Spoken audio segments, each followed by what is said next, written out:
초청장입니다. 구원 하나님께서 이 사람들을 구원의 장소로 이렇게 부르는 어떤 그런 메시지입니다.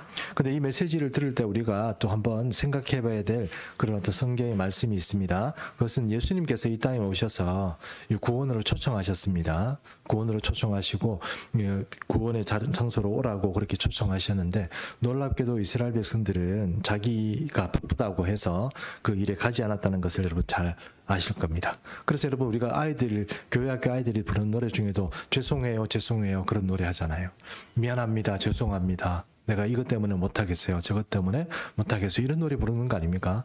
그렇게 해서 하나님께서 구원을 초청을 함에도 불구하고 그 구원에 응답하지 못하는 그 이스라엘 백성들 결국은 나라의 본 자손이 하나님께 버림받고 쫓겨나는 그런 결과를 그렇게 본다는 것입니다. 그래서 이스라엘 백성들을 이 하나님께서 찾으시는데 이래 바로 오늘 이 말씀들이 바로 그런 말씀 아니겠습니까?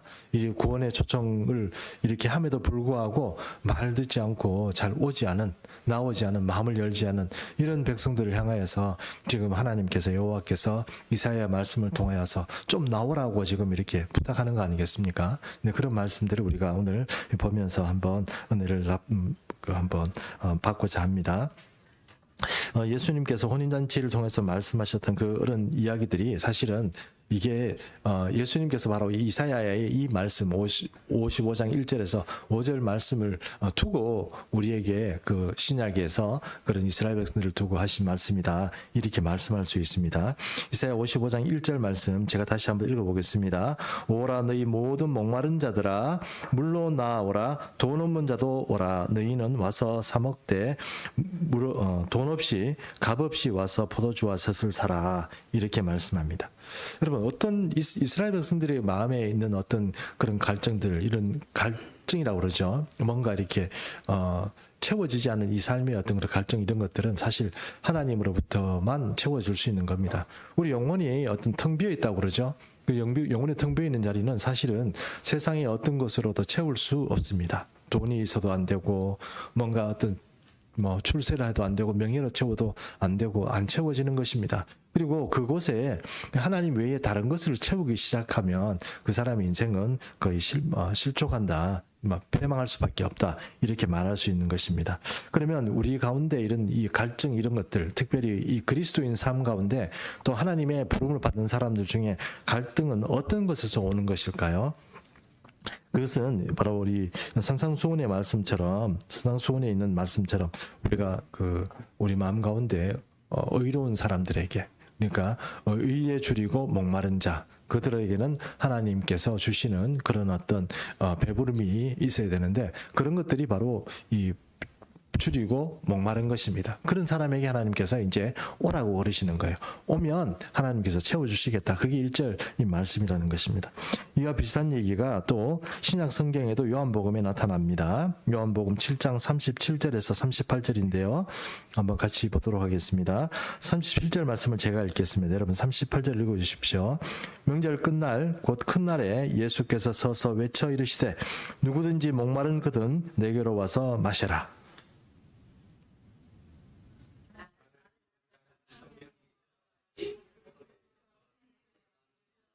그렇습니다. 생수의 강이 흘러 넘치겠다 하고 하신 이 말씀 자체가 바로 어디서 나오는 말입니까? 바로 이 이사야 55장 1절에서 나오는 것. 물로 나와라. 물로 나오면 내가 채워주겠다 하는 말씀이라 하는 것입니다. 그래서 여기에 보면 우리가 오늘 이 55장 1절부터 5절의 말씀에 보면 이 뭔가 결단을 촉구하고 풀러내는 어떤 그런 동사 말씀들이 몇 개 있습니다. 그 말씀들이 이제 각 절마다 있는데요. 그 첫 번째 말은 뭡니까? 나오라는 거예요. 좀 나오라. 오라는 거예요. 그게 1절의 말씀의 어떤 내용입니다. 이 하나님께서 갈증이 있는 사람들 그리고 그것을 채울지 못하는데도 불구하고 그것을 다른 것으로 채워가는 이 백성들을 향하여서 나에게 오면 내가 채우겠다. 그리고 예수님은 그것을 내게 오면 그것이 바로 우리 속에서 넘쳐나는 생수의 강으로 그렇게 넘침을 받는다 하는 것을 우리가 이렇게 예수님께서 말씀하고 있는 것입니다. 여러분 우리가 예수 믿으면 우리가 경험하는 여러 가지가 있는데요. 그 중에 하나가 폭포수 같은 은혜 혹은 시원한 은혜 뭐 이런 것이 얘기할 수 있을 것 같습니다. 제가 아는 어떤 그 목사님입니다. 그분은 아버지와 어머니가 어릴 때부터 이혼하고 또 이 어린 우리 그 자녀죠. 그 목사님이지만 어릴 때 동생도 있고 이렇습니다만 그 동생 데리고 여인숙 같은데 달새방이 있었어요. 예전에는. 혹시 기억나실지 모르겠습니다. 제가 어릴 때도 있었거든요. 여인숙 같은 거 보면 달새방이 이렇게 있는데 따닥따닥 붙어 있습니다.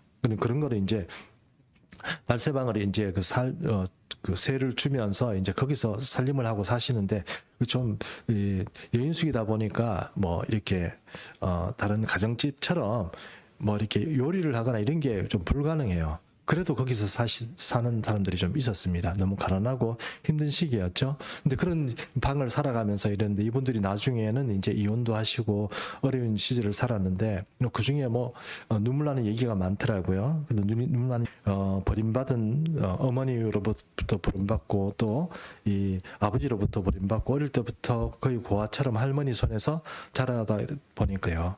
이제 대학생이었는데 여러분 우리나라의 동국대학교라고 아시죠? 동국대학교는 불교대학입니다. 그런데 그 불교대학에 이제 다닌 거예요. 다녔는데 이제 불교대학에 다니니까 여러분 뭐 불교대학 다니면 뭐 이렇게 그 뭐라고 그러죠? 우리는 말하는 성전 그런 게 이제 절에 법당이 있지 않겠습니까? 거기 가서 뭐 수련회도 하고 학교에서 운영하는 프로그램에서 이제 거기에 뭐 따라다니면서 이렇게 하는데 그 동국대학교에 세상에 CCC가 있은 거예요. CCC가 있은 거예요. 그 CCC 이렇게 있으니까 그 CCC에 이제 어떤 분이 와가지고 이렇게 우리 그 수련회 하는데 여름에 가자 그러더래요. 그럼 할 일도 없고 솔직히 집에 갈 데도 없고 그러니까 방학 때 그냥 뭐 기숙사 있기도 그렇고 그러니까 따라갔대요. 따라갔는데 거기서 예수님을 만난 거예요. 만났는데 그 사람이 본인의 말은 이렇게 얘기하더라고요. 가슴에 이렇게 막 이렇게 막혀 있었으니까 갑자기 뻥 하고 뚫리는 거 있잖아요. 그 아버지도 용서하고 엄마도 용서하고 다 용서했대요. 근데 그 마지막 기도할 때 자기가 인생에 대해서 이렇게 얘기했대요. 아, 하나님, 내 인생은 왜 이래요? 나는 왜 다른 사람 많은데 엄마 아빠가 나를 버리고 그렇게 나는 이렇게 어렵고 고생하고 이렇게 살아야 돼요? 어떤 사람들은 부모님들도 예수 잘 믿고 이래가지고 어릴 때부터 예수 믿고 가정에서 좋게 자라는데 나는 왜 이래요? 이러면서 뭐 원망하는데 뭐 우리 어떻게 사람이란 사람들이 자식을 버릴 수 있고 그럴 수 있냐 막 원망하고 있는데 하나님께서 그 목사님이죠. 그때는 청년이십니다만 얘기해 주시더라고 이렇게 얘기해 주시더라고 그랬어요. 그리스도가 없는 사람은 그보다 더할 수도 있다. 이렇게 얘기해 주시더래요. 그러니까 그리스도가 없으면 여러분 우리가 뭐 자식 버리고 이러면 그것도 천륜인데 그런 것도 다 저버릴 수 있고 그렇게 된다는 겁니다. 어쨌든 그 목사님은 그때부터 시작해서 자기의 마음의 해결을 받고 구원을 받고 그때부터 정말 또 고생하면서 또 목회를 하게 됐지만 지금도 경주 어느 쪽 어떤 교회에서 목회를 하는 것으로 그렇게 알고 있습니다. 어쨌든 우리가 그리스도 예수를 만나게 되면 우리 삶에 이 엉거리지고 묵혀있던 문제들이 해결됩니다. 여러분 만약에 여러분의 삶에 여러분 자신을 맡고 있고 내 삶을 이렇게 뭔가 붙잡고 있다 이렇게 생각하는 게 있으면 여러분 잘 생각해 보십시오. 그 여러분이 지우고 있는 겁니까? 아니면 그 사람이 여러분을 방해하고 있는 겁니까? 제가 보기엔 여러분이 그 사람을 놔줘야 됩니다. 성경에서 자꾸 용서하라는 말을 자체를 여러분 잘 오해를 하시는데 그 사람이 내게 아무리 못하고 하고 내게 원수질 만한 일을 하더라도 용서하면 내가 삽니다. 이게 복음이에요. 하나님께서 우리를 살리려고 하는데 그것을 그대로 지우고 있으면 아무리 그 사람이 내게 못된 짓을 했으니까 내가 그 사람 때문에 못됐다고 이렇게 내 삶을 비관하고 그렇게 생각하고 그렇게 살아가면 괜찮을 것 같지만 주님 보시기에는 그게 악한 거예요. 그 사람 때문이 아니고 내가 용서하고 내가 자유로워야 되는 겁니다.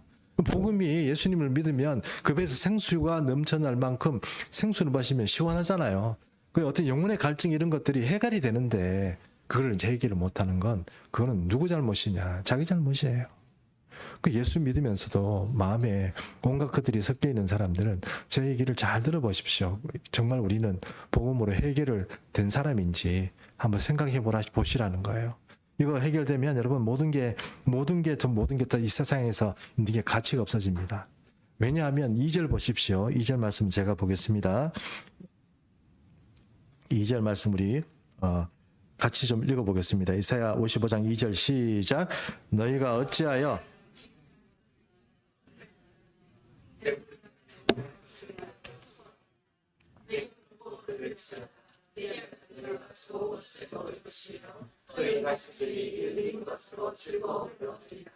두 번째 하나님께서 우리에게 주시는 메시지는 주님께서 우리에게 얻을 수 있다는 거예요. 준다는 거예요. 준다는 메시지예요. 준다는 거예요. 우리가 지금 자꾸 노력하고 사람들이 자기 어떤 공백을 메우기 위해서 이 세상에서의 삶을 살아가면서 우리가 부단히 노력하잖아요. 뭐 대학생들까지 학교에서 계속 공부하면서 뭔가 대학생이 되고 뭐 좋은 학교에 가고 좋은 학교 졸업하고 취직을 하고 여러분 지금 우리 조카 얘기를 해서 좀 죄송합니다만 우리 조카 중에 하나는 북경대를 나왔어요. 또 하나는 칭화대를 나왔어요. 칭화대라고 여러분 잘 모르시는 청와대라고도 얘기합니다. 네. 이 청와대는 우리나라의 청와대 포함하는 거 말고 그 중국에 있는 북경대하고 또 칭화대라고 이 두 개의 학교가 유명한 학교가 있습니다. 이 학교가 그 둘 다 하나는 북경대를 나오고 하나는 거기를 나왔어요. 여러분 그러면 뭐 취직도 잘 되고 그렇게 해야 되잖아요. 근데 우리 조카는 다행히 한국 사람이어서 우리나라 돌아와서 취직했어요. 근데 중국에서는요, 지금 굉장히 어렵답니다. 북경대 출신들이 나와가지고 할 게 없으니까 시골로 가라 그래가지고 시골에 가서 농사를 짓는데 제가 얘기 들어보니까 농사를 막 지었어요. 그것도 뭐 대출 내고 뭐 이래가지고 지었더니 마을 주민들이 열매 다 익을 때 와서 다 삭스리해 가버렸대. 그게 뭐, 그리고 또 이 북경대까지 나와가지고 뭐 여기 와서 농사 짓냐고 얼마나 손가락질 해야 되는지 정말 뭐 비참하다고 그런 얘기도 막 들었습니다. 여러분 생각해 보십시오. 이렇게 수고하고 우리가 애쓰고 이렇게 했는데 결국 그런 것들이 뭐 일부 케이스도 있습니다. 어떤 사람은 뭐 잘된 케이스도 있겠죠. 근데 얼마나 잘 됐습니까? 지금 일단 반은 무조건 놉니다. 반은 취직을 못해요. 또 그것도 뭐 북경대 출신이라도 그렇고 칭화대 출신이라도 마찬가지입니다. 반은 일단 놀고 그 다음에 중에 좀 뭐 중소기업 들어가고 이렇게 저렇게 뭐 공부하고 이렇게 뭐 좀 섞여서 없어지고 대기업이 지금 뭐 중국에 얼마나 많은지 모르겠지만 대기업에 취직하는 사람들이 얼마나 많이 있겠어요. 참 살기 힘든다는 겁니다. 자, 우리 뭐 중국 얘기할 것도 없고 우리나라도 좀 마찬가지입니다만 어쨌든 우리가 수고하고 애쓰고 이런 것들을 가지고는 절대로 이게 채워지지 않습니다. 저도 직장생활 해봤습니다. 해봤는데 저는 현대라는 회사에 다녔잖아요. 그러다 보니까 어떤 생각이 되냐면 현대라는 회사가 원래 아무것도 바닥도 없는 데서 중공업하고 조선소 일으키고 자동차 일으키고 뭐 전자 일으키고 막 이렇게 하는 회사였거든요. 이 분위기가 있잖아요. 젊은 마음이 뜨거운 거예요. 내가 열심히 하면 뭔가 있을 수 있을 거다. 뭐 이런 생각이 드는 거예요. 열심히 했습니다. 뭐 친구도 빨랐고요. 다른 동료들보다 뭐 잘 나가고 취해가지고 뭐 그런 시간들을 보냈습니다만 나중에 지금 지나고 나니까 왜 쓸데없이 그렇게 흥분하고 살았나 이런 생각이 드는 거예요. 물론 흥분하고 열심히 살아야 되겠지만 그것을 폄하하려고 하는 것이 아니고 우리가 정말 그리스도의 사람으로 알면 뭔가 이 하나님이 주시는 넉넉한 그런 풍성한 은혜의 삶을 살 텐데 우리는 내 마음에 맞지 않다고 싸우고 또 그 다음에 뭐 후배들 괴롭히고 또 어떤 경우는 뭐 선배들한테 뭐 또 상사들한테 뭐 치받기도 하고 또 뭐 하여튼 그런 이상한 뭔가 좀 삶을 살면 다 그렇더라고. 하여튼 비슷하지 않겠나 싶습니다. 모든 삶이. 그렇게 살았는데 나중에 보니까 그게 아니더라는 거예요. 지금 와 보니까 사도 바울이요. 괜스레 내가 예수 믿는 거 예수를 알게 되는 게 괜히 가장 고상한 거다. 이렇게 말한 게 아닙니다. 그분도 나름대로 다 공부해보고 나름대로 다 겪어봤는데 겪어보니까 결국은 어떤 게 가장 고상합니까? 예수를 아는 거. 그게 제일 고상하더라. 이렇게 고백하잖아요. 우리도 마찬가지입니다. 삶의 문제들은 우리가 그 고상한 예수를 알고 난 다음에 문제는 자동적으로 해결됩니다. 밖에 나가서 뭐 목사님은 밖에 나가서 뭐 사회생활도 안 해본 게 뭐 그런 말씀하냐 이렇게 생각할지 모르지만 아니요. 저도 겪어보니까 하나님께서 우리가 그 안에서 살고 누리게 되면 나머지는 사실은 하나님께서 챙겨주신다 하는 말이 저는 믿습니다. 그렇게 살았으니까요. 저는 내 능력이나 이런 것들보다 하나님께서 챙겨주시고 문을 열어주시고 그런 인생이 내게 복된 인생을 살아갔거든요. 근데 그것을 취해가지고 내가 내 실력이 있냐 내가 잘나서 그러냐 그렇게 착각하면 그때부터는 몰락하는 겁니다. 자, 어쨌든 우리에게 하나님께서 우리에게 구원을 주시고 어떤 삶의 문제를 열어주시고 영혼의 만족을 주시면서 살아가는데 우리가 그런 것을 아닌 다른 것에다가 너무 많이 치중하고 시간도 쏟고 헌신하고 충성하고 또 그래서 가지 말아야 될 술자리도 찾아가지고 뭐 하고 뭐 어디 가서 로비 자리도 가고 뭐 그렇게 애쓰고 이렇게 했는데 그게 사실은 여러분 그것들은 우리 영혼이나 우리 삶에 전혀 플러스 안 된다 하는 것을 지금 말하고 있는 것입니다. 뭐 혹시 그런 좀 문제 혹시 우리 교우 중에는 그런 분이 없겠지만 그런 문제가 있으면 여러분 생각해 주십시오. 진짜로 신앙 열심히 신앙 제대로 하고 그렇게 하면 하나님께서 밀어주면 분명히 말씀드리지만 하나님이 밀어주시면 하나님이 높이시잖아요. 낮출 수가 없어요. 대적이 덤벼들 수가 없어요. 근데 하나님께서 낮추잖아요. 지 아무리 노력해 보십시오. 올라갈 수 있나? 절대 못 올라갑니다. 어떻게 우리가 하나님과 싸워서 이길 수 있겠어요? 사람들, 옆 세상 사람과도 못 이기는 판에 어떻게 하나님과 싸워서 이길 수 있냐? 차라리 하나님께 이런 것들을 내가 뭐 열심히 한다기보다는 하나님께 헌신하고 충성하고 내 마음을 드리면 하나님께서 선한 걸음 인도할 텐데 거기에 좀 지혜를 구하고 뭔가 머리를 트여야 된다는 것입니다. 그러므로 두 번째 우리 하나님께서 우리에게 주신다는 거예요. 그러니까 하나님은 아무것도 안 주면서 나한테 이런 걸 요구한다 이렇게 생각하지 마십시오. 그렇지 않습니다. 주님은 가지고 있으면서 오면 주겠다고 하는데 우리는 그것을 주님으로부터 받을 생각을 하지 않고 이 세상에서 자꾸 언달아주고 뭐 이렇게 하는 거예요. 그게 헛되다는 것을 2절 말씀을 통해서 말씀하고 있는 것입니다. 구원의 은을 받고 구원을 얻고 또 어떤 풍성한 삶을 누리는 거 주님 안에 있습니다. 주님 안에 오셔야 한다는 것입니다. 자, 3절 보겠습니다. 3절 같이 읽습니다. 시작. 너희는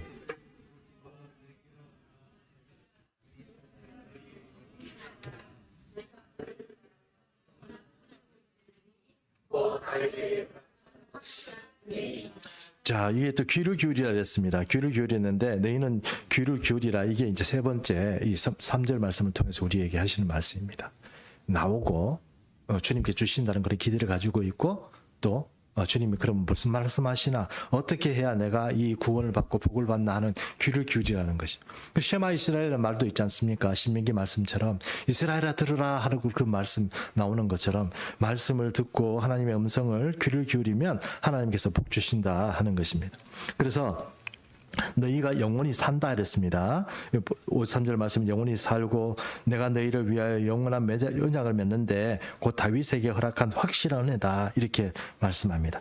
다윗에게 확실한 어떤 언약은 어떤 의미입니까? 다윗의 자손을 통하여서 메시아를 주시고 예수님을 주시겠다는 것입니다.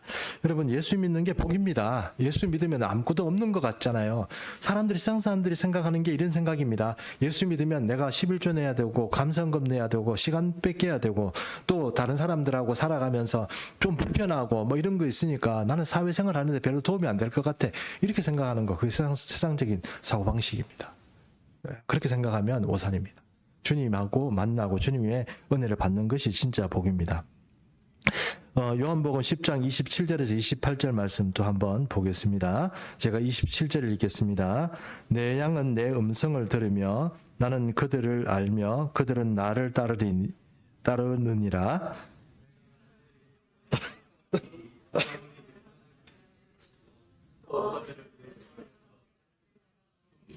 네, 세상 살아가면서 이렇게 경쟁사회를 살아가잖아요. 경쟁사회를 가는데 우리가 반드시 다른 사람을 짓누르고 밟아야 된다는 것은 아닙니다. 그러나 이렇게 이 경쟁사회에서 하나님께서 우리에게 주시는 은혜 가운데 있는 게 있으면 우리가 남을 밟지 않고도 이길 수 있는 그런 방법들을 주님으로부터 우리가 받을 수 있는 것입니다.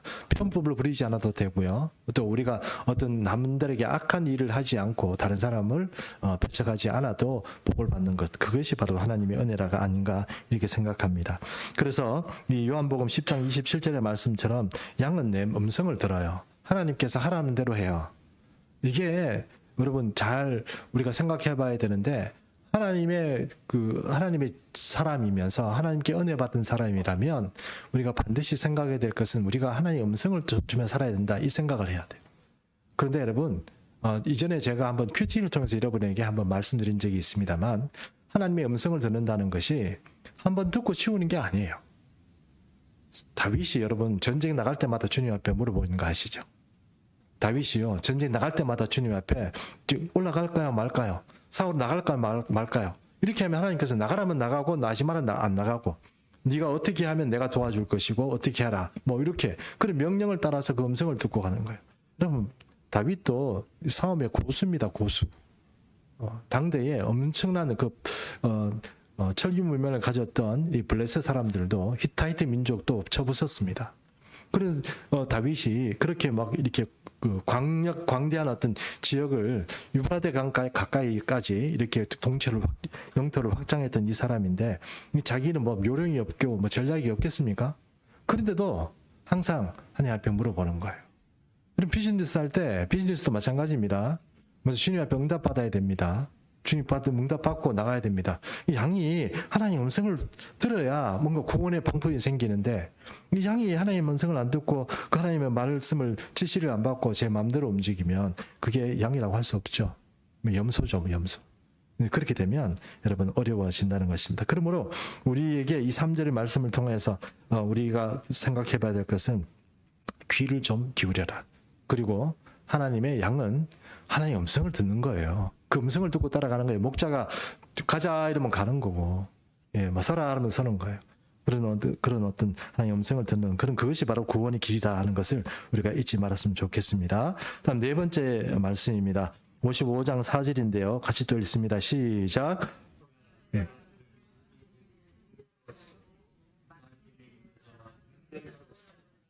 벌써 조금 지치셨죠? 목소리가 벌써 지친 표시 납니다. 일부 눈이 좀 감기는 분도 계시는 것 같아요. 힘 차리시고, 여러분 얼마 안 남았습니다. 여러분 보십시오. 에게이 호모라는 그림이 있답니다. 이제 라틴어인데 이게 뭐 어떤 거냐면 이 사람을 보라 하는 그림이래요.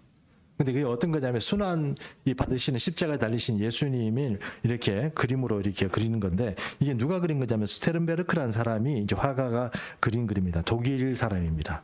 이 사람이요 어느 날, 이때는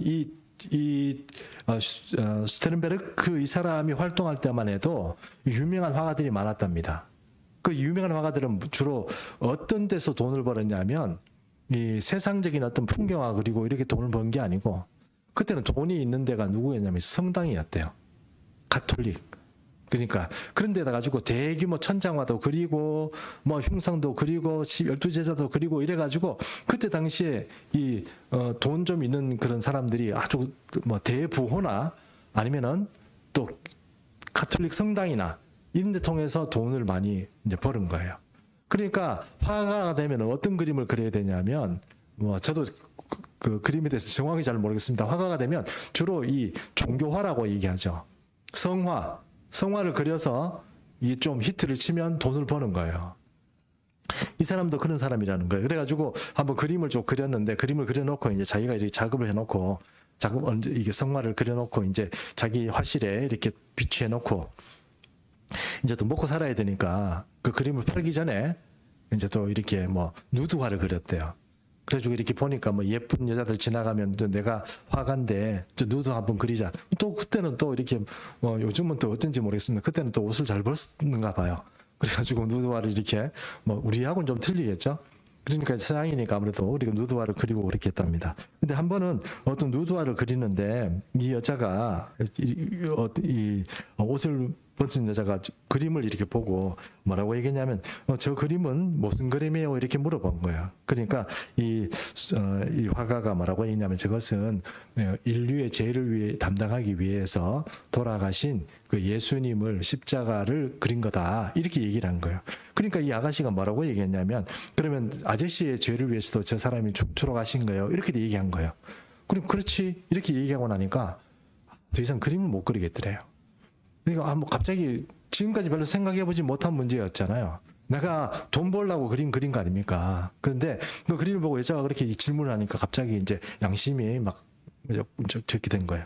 그래가지고 이제 그 사람은 어떻게 했는지 제가 자세한 얘기는 모르겠습니다만 그림을 이제 중단하고 이 사람이 이제 깊이 있게 이제 신학이나 이런 것들을 이제 공부하기 시작한 겁니다. 그래가지고 결국은 이 사람이 이제 성화를 진짜로 그리게 되는데 그 그림을 이제 십자가 이제 그 제목이 십자가에 달리신 그리스도라는 제목의 그림이래요. 근데 그 그림 밑에 우리는 그렇게 말을 붙이십니다. 왜냐하면 그 그림 자체가 십자가에 달리신 예수님을 그린 그림이니까요. 그런데 그 사람이 그 본인이 거기다가 뭐라고 적었냐면은 에게이 호모라는 사람이라는 것이거든요. 이 사람을 보라 이렇게 했다는 거예요. 이 사람을 보라. 이 사람 보고 뭐 깨달으라 이런 의미겠죠. 그런 의미로 이렇게 했다는 거예요.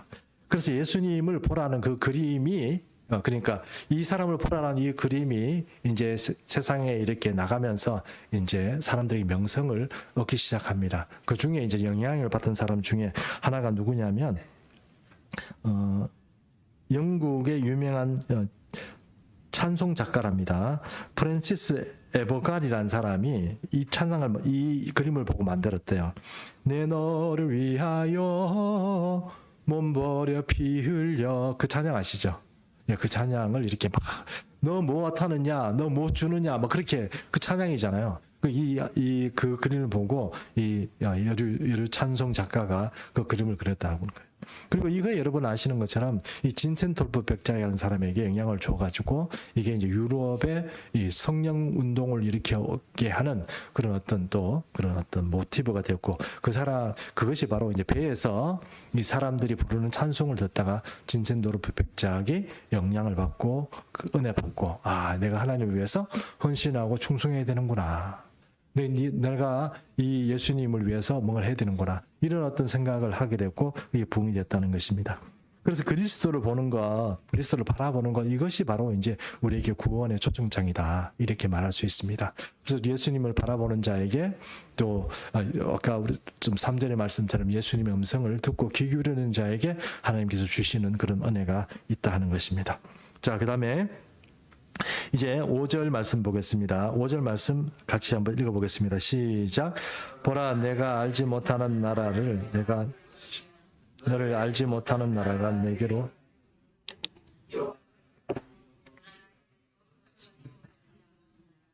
이는 그가 너를 영화롭게 하였느니라. 예수님이 이 땅에 재림에 오시면 주님이 다스리는 나라가 반드시 옵니다. 그것은 제 말이 아니고 제 성경 해석도 아니고 성경이 말씀하고 있는 겁니다. 그게 믿어지지 않으니까 사람들이 학자들이 설교자들이 제대로 설교를 안 하는 거예요. 주님이 이 땅에 오셔서 다스리는 나라가 있습니다. 그때 어떤 일이 벌어져요? 주님이 다스리는 그 나라의 백성들, 특별히 유대인이겠죠. 예수님이 서울에 와서 다스리지는 않을 거 아닙니까? 예루살렘에서 주님께서 오시겠다 약속하신 그 땅에 오실 거 아닙니까? 그래서 1948년도에 주님께서 말씀하신 것처럼 그 땅을 이 땅에 지금 다시 세우신 거 아닙니까? 우리 생각에는 사람들이 전쟁에서 뭔가 생기는 것 같다 생각하지만 2000년 만에 1900년 만에 어떻게 이 나라가 없어졌던 나라가 그 민족이 다시 그 땅에 생기겠습니까? 성경이 말씀하신 대로 그렇게 지금 진행된다는 거예요. 그래서요, 그 민족이 복받는 것에 대해서 또 스가랴 말씀 이런 말씀이 있습니다. 스가랴 8장 23절인데요. 제가 한번 읽어보겠습니다. 만군의 여호와가 이와 같이 말하노라. 그날에는 말이 다른 이방 백성 10명이 유다 사람 하나의 옷자락을 잡을 것이라. 곧 잡고 말하기를 하나님이 너희와 함께 하심을 들었나니 우리가 너희와 함께 가려 하노라 하리라 하시니라. 그러니까 이방 사람 10사람들이 여러분 이게 그냥 우리가 생각하는 어떤 이상적인 게 아니고 진짜로 하나님이 너희하고 사는구나. 우리가 너희하고 같이 좀 예수님 보러 가자. 뭐 이런 식으로 지금 얘기가 된다는 것이 바로 이 스가랴의 말씀인 거예요. 그러면 이 구원의 날 이것이 바로 하나님께서 우리를 통하여서 구원을 이루는데 그 영화로운 것이 바로 이런 날들이 오게 하신다는 겁니다. 저는 최근에 어떤 생각을 하냐면 내가 이제부터 우리 교우들에게 이 축도를 하지 않습니까? 축도 그렇죠? 맨 마지막에 하는 축도 있잖아요. 축도를 하는데 이거 신약의 축도거든요. 신약의 축도 성부 성자 성령의 이름으로 축도하는 거거든요. 근데 여러분 구약에 보면 누구의 축도가 있는지 아시죠? 아론의 축도가 있습니다. 여호와는 내게 복을 주시고 너를 지키시기 원하며 그렇게 나오는 그 축도 있지 않습니까? 이거를 해야 되겠다는 생각이 들었어요. 이제 그래서 조만간 제가 준비 좀 되면 아론의 축도를 좀 해보려고요. 그러면 신학자들이 저보고 이렇게 얘기할지 모릅니다. 네가 제사장이냐? 뭐 네가 아론의 축복하냐? 네가 제사장이야? 목사면 신약에 있는 축복을 해야지 왜 제사장도 아닌 유대인의 그 축복을 네가 뭐 이렇게 하냐? 이렇게 말할 수는 있습니다. 근데 여러분, 그럼 아무도 그 축도 안 하면 여러분 복 받기 싫었습니까? 나는 그거는 좀 아닌 것 같아요. 제가 제사장은 아니지만 아론의 축도, 우리 하나님께서 이스라엘 백성들에게 내리는 그 축도를 나도 해야 되겠다는 생각이 들었습니다. 그것은 단순히 목사고 이런 걸 떠나서 제가 제사장도 아니지만 그런 건 아니지만 그래도 복을 받아야 되지 않겠냐는 생각이 듭니다. 이스라엘 백성들에게만 주는 복이고 우리 예수 믿는 사람 우리는 뭐 안 받는 복이냐 이렇게 얘기할 수 없는 겁니다. 그거는 성경에 있으니 그대로 하나님께서 아론을 통하여서 그 복을 주시기로 했으면 그것이 또 오늘 우리에게도 주시는 복이 아닌가 하는 생각 때문에 그렇다는 것입니다. 어쨌든 구원의 초청장이 이스라엘 백성들에게 오픈이 되고 그들에게 주어졌음에도 불구하고 그들은 그것을 거부했습니다. 그러자 의의 줄이고 하나님의 줄이고 성령의 줄이고 영적으로 갈급한 자 그런 사람들 향하여서 오늘은 이사야 말씀처럼 또 주님의 말씀처럼 우리에게 초청장을 주는 겁니다.